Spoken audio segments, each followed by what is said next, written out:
Everybody, Steph from the High Moon Podcast, and tough day in the office for Coach Prime and the Colorado Buffaloes. I mean, I'm not surprised by this loss. I mean, last year they were able to beat Nebraska, and this year Matt Rule and the Cornhuskers were able to get their get back. I think this year's Colorado team is actually worse than last year, in my opinion, based on what I've seen so far. I mean, if you didn't think they have an O-line last year, they really don't have an O-line now. Shadur struggled one of his horrible games, and I mean, look, the stat line will show that he was 23 of 38, 244 yards, and a touchdown pass and interception. I mean, if you just saw that stat line, you'd think, oh, that's an okay game, but just how the game played out from the very beginning, I mean, the offense couldn't do anything. Is it all on Shadur? No, the offensive line is bad. All the transfer, they put up a screen on all the transfers that came to Colorado. They led the Power 4, Power 5 conferences with the most transfers, with 40 plus new players coming in, and none of that seemed to show that help came from the offensive line, right? I mean, all those guys they brought in, Deion was talking about getting all these players, and here we are. They're 1-1, okay.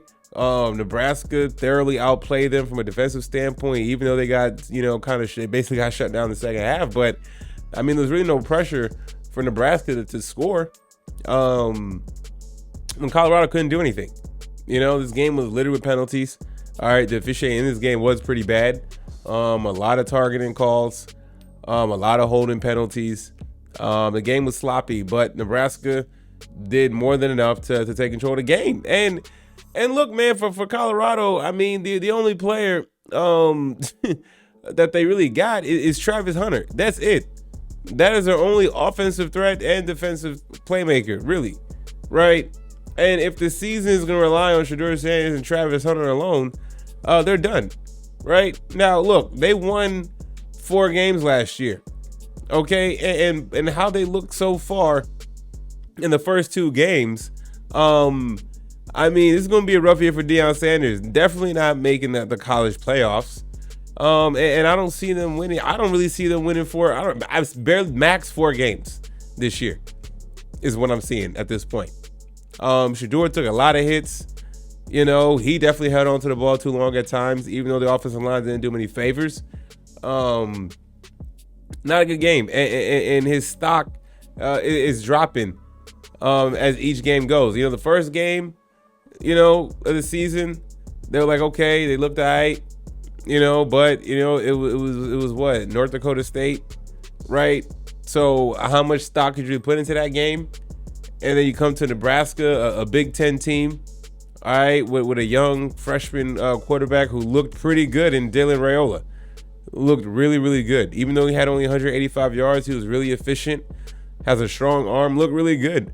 And Deion Sanders, I mean, had no answers, right? I mean, this is the guy. Listen, we're all hyped for Coach Prime and everything, and right now, it seems like Coach Prime is coaching for credibility, and from the way I see this, if this season doesn't get turned around very quickly in terms of them getting to a bowl game, I mean, I can definitely see Deion Sanders bouncing after this season from Colorado.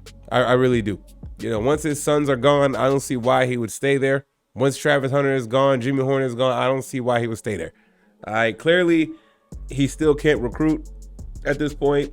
He relied heavily on the transfer portal. Okay, and it hasn't worked out so far, and I don't see it working out.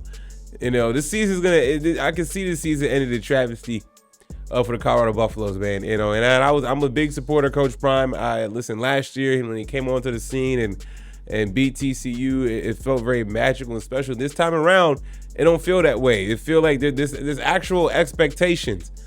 For Deion Sanders and Shadur Sanders coming to the season was looked at as a Heisman Trophy candidate, and I think that's over and done with, right? I see a lot of games being like this for Colorado in the first half. I mean, the first half, the game was over. I mean, that pick 6 that Shadur had, I mean, I don't know what he was looking at, but that was a backbreaker,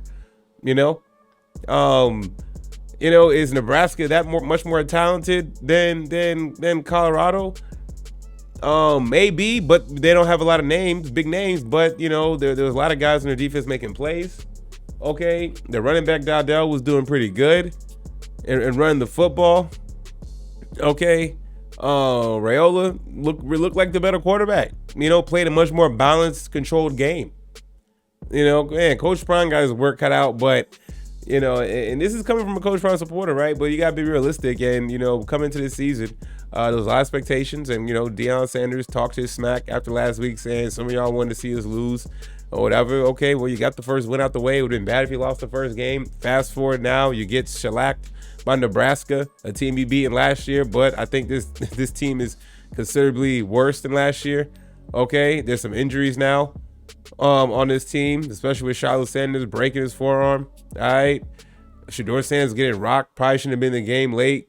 Probably got a concussion, but still stayed in it. Man, this team isn't good. I think the Deion Sanders hype train is officially dead and over with now. And I'd be shocked if this team is able to win another 4 games or 5 games this year, man. Y'all know what y'all think about all this, man. Thanks for watching. Please like, subscribe. I'm out.